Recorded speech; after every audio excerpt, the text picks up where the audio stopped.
Hello everyone. In this video, we will talk about credentials and credential aliases. When creating a credential, we can choose from a list of credentials that is required to discover a particular device. For example, SSH for discovering Linux or Unix devices, WMI for discovering Windows devices, SNMP which is used to discover network and print devices, AWS that is used to discover network and print devices, etc. etc. Just in a while, I'll show you the whole list in this video. For SNMP, you have to remember, or we should remember, that this is the only credential that will be evaluated in the scanning port phase. So when the SESAM probe is sent during the scanning phase of discovery, SNMP credentials will be evaluated. Other than that, all the other credentials are evaluated in the classification phase. Let's go to Application Navigator and type credentials.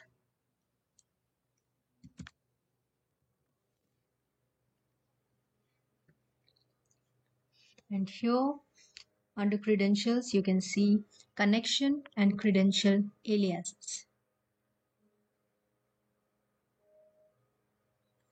So this is where we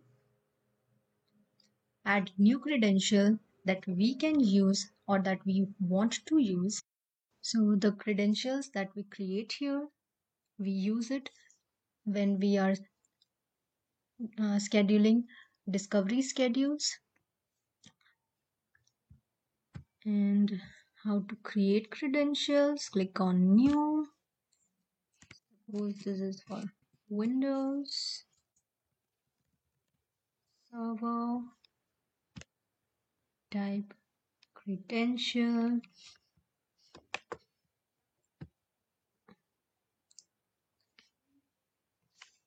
We will create the credentials here now. Now you can see the list or the type of credentials that I was talking about in the beginning of the video. This is the whole list of credentials for Windows, for Linux, SSH, for network devices and printer devices, SNMP, AWS. So suppose we select Windows credentials here.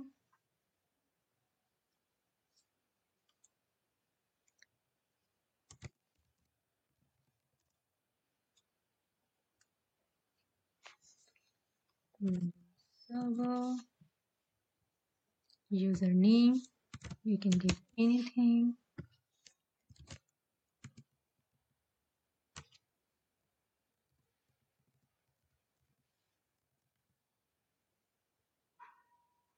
Okay. And now save.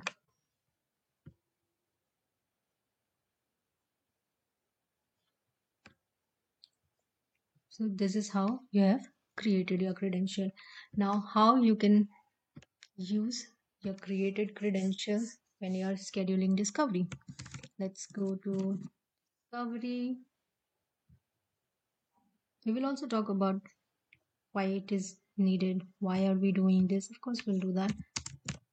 We'll just see how we use it. So suppose this was one that we created, right? I want to use the credentials here.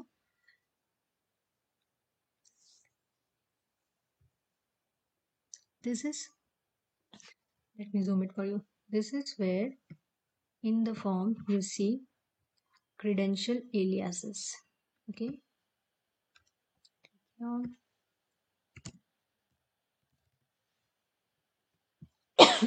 you can see the credential that you have created is here.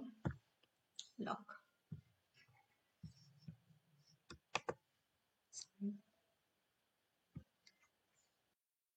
So now let's get to the important question. Why do we need credential alias? So without a credential alias, discovery schedule can access all the credentials present in the list in your instance, which is sometimes not desirable, particularly with credentials with elevated privileges. Credential aliases provides more control over which credential your discovery schedule is allowed to use by restricting unnecessary exposure to the privileged credentials. So now we will test our credential and we will try to run the discovery. So to test your credentials, let's navigate to connections and credentials. This is the one that we created.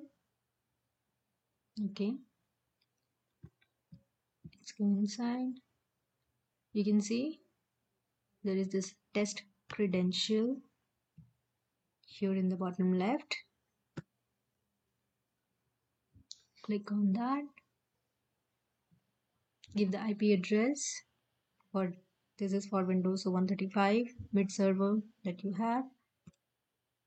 Okay, and we will test the credential. Credential is validated, you can see. And now we can use this credential for discovery schedule. How will you know that this credential was used in the discovery of a particular device?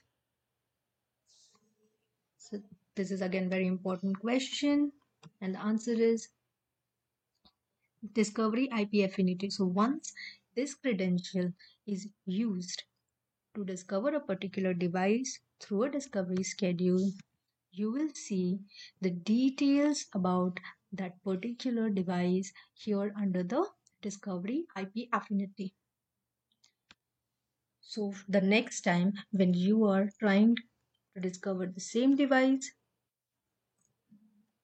the system will look into the IP affinity first, and if particular credentials was previously used to discover that device, that same credential will be used again to discover that device and update the information. If not, then it will go to the list of credentials that you have in the instance, and from there it will discover the device using those credentials. So this is all about this video and credentials, credential aliases, how to set up credential aliases in the discovery schedule, and how will you know that a particular credential is used to discover a particular device. That is, you will come and see the discovery IP affinity. So we have learned about discovery IP affinity as well. So this is all about this video. We will see you in the next video. If you like this video, please subscribe to our channel, hit the like button, and thank you for watching our video.